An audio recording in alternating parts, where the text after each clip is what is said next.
So we finished the installation of the 6-channel plug-and-play amp in this Acura TSX. We installed the amp underneath the seat. It was a tight fit, but it fits in there snugly. We then ran our power wire to our battery and we grounded our amp. Our plug-and-play connections allowed us to not have to do any soldering or anything like that for the speakers. It sounds great. I will roll the demo footage now.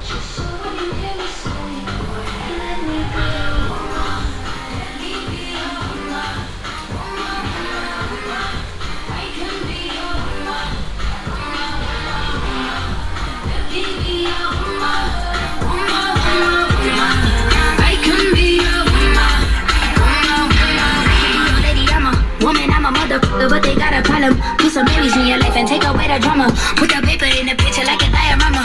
Gotta face a lot of people that are opposite. Cause the world told me we ain't got the common sense.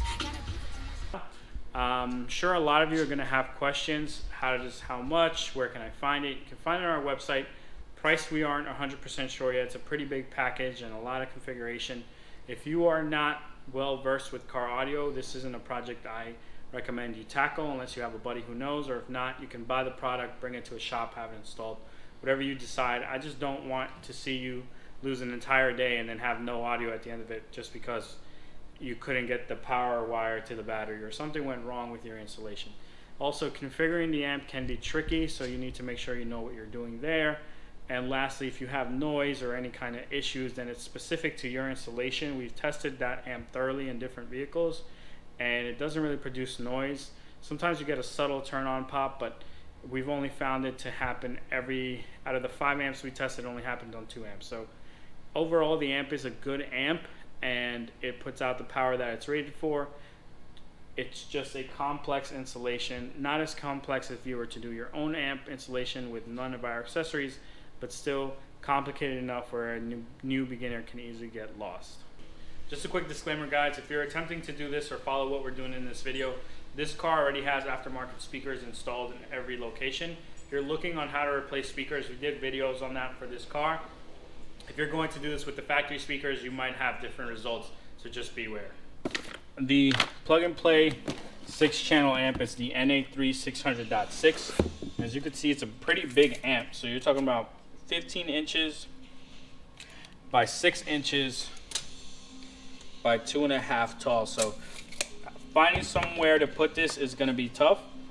We have found that underneath the passenger seat works pretty well, and that's what we're going to be doing today.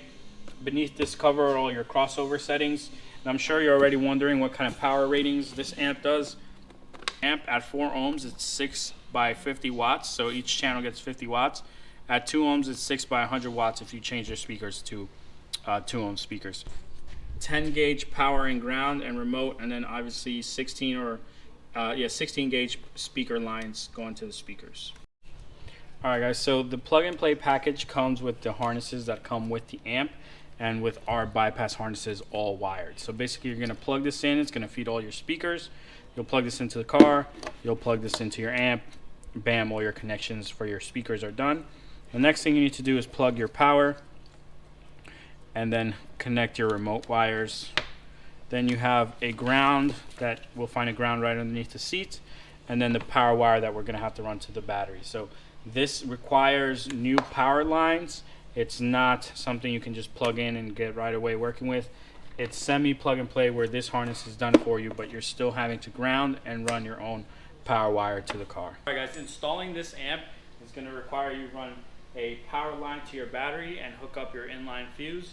And it's also going to require you to ground the amp beneath the seat. So just keep that in mind. It is semi plug and play where your speaker connections, you just plug them right in, but your power and ground you will have to manually connect yourself.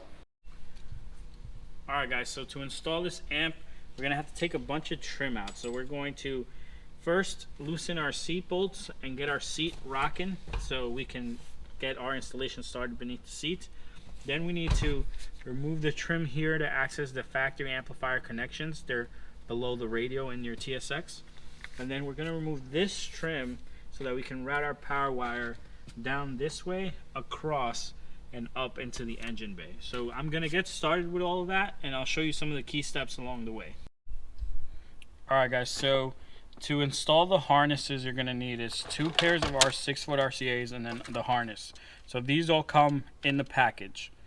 You're going to snake them down so you have them ran how we do, you can see on the floor now. And then you also want to disconnect the factory amplifier. So if you pull this pocket out, it's just held in with clips. Then you can come in here and disconnect this. Now you don't need to pull the amp to disconnect it, but it is tricky to do. I'm gonna do it with 2 hands, so the lighting might not be that great. So I got the 2 plugs out of the factory amp.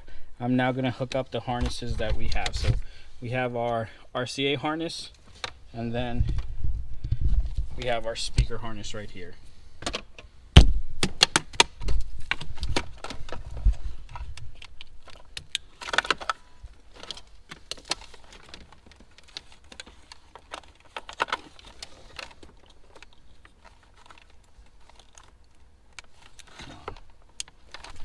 So now with our harnesses plugged in, I'm just going to hook up our RCAs, and then we'll do a little bit of some wire cleanup, and then we'll continue with the run of the wire. Alright guys, our wires are in place and zip tied in there, and now we have all our slack here that's going to run down this side to underneath the seat. Alright guys, so we got most of our wire ran. Once we snaked the wire through here, all we did was push it up. You can see it's kind of bulgy, but we're trying to approach this install how most DIYers would. So most DIYers aren't going to take this fully apart to snake the wire under the carpet. So this is kind of a in between. You don't see the wire, it's nicely tucked away. It comes all the way down here, and then through this opening, it's a little clip here. You undo that clip, it gives you access to all this.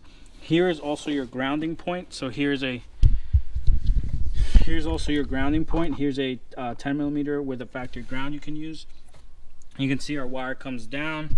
We have it all here, and then we started running our power wire up underneath and then across. So our fuse is all set up, zip tied in place, nicely tucked away, and then we went through a firewall in that back right corner. So I'll show you underneath the car. So right next to the main harness down there is this piece. You're just gonna peel this off, and then I'll show you where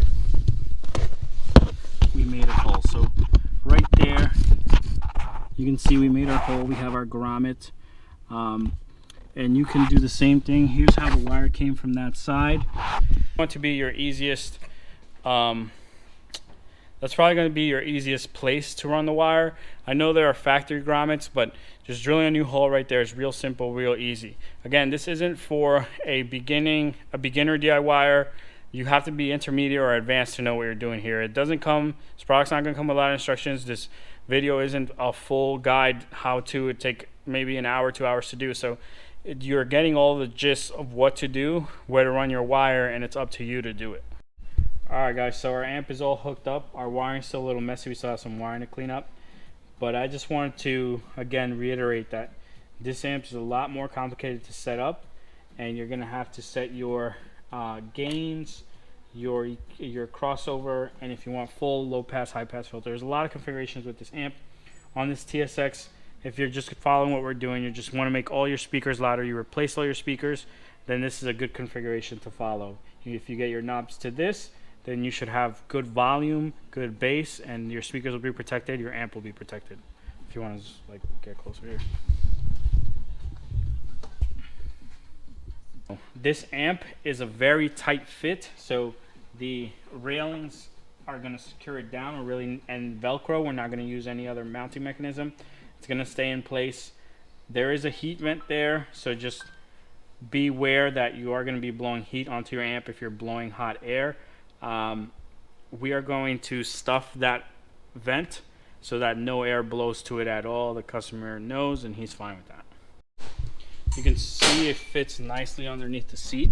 It is going to be a little troublesome trying to get the seat over it and screwed down, but you're just going to have to play tic-tac-toe till you get it situated.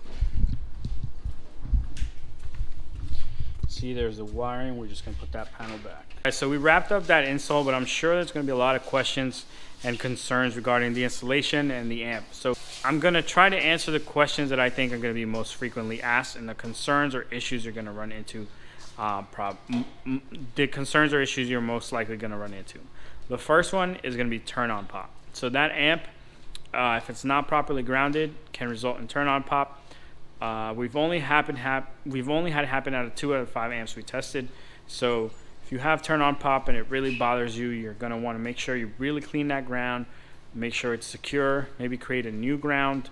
If not, you can eliminate turn on pop with the RCA ground loop isolator, so that's like a quick fix. But turn on pop, if you Google it, it's usually ground. The other thing is you might have noise in your RCAs. So the RCAs we send you are high quality, but some RCAs still pick up noise when they're very close to power wire, or if they're crossing another wire at a certain angle. So like within your car, there are other wires besides the wires you are running, and depending how you come across those wires, that can create noise or interference. So what you're going to want to do is you saw the way we ran the wire, and then when it came across underneath that vent, we did pick up some noise there. So we had to make sure we separate the wire far enough from the factory wiring to eliminate some noise. So if that happens to you, just either ground loop isolator, eliminate the noise, or just make sure your RCAs are out of the way. We send you high quality RCAs, so try to make sure they're not going to end up with any noise. But just in case you do have noise, then that's going to be your issue. If you have engine feedback, so engine feedback, when you rev the car, you hear high-pitched whining or hissing, you're going to want to check your grounds and check your alternator. So something that's not mentioned a lot is your alternator failing and producing noise. So you want to verify that it's not the alternator creating that noise, and you want to check, see how your RCAs are grounded.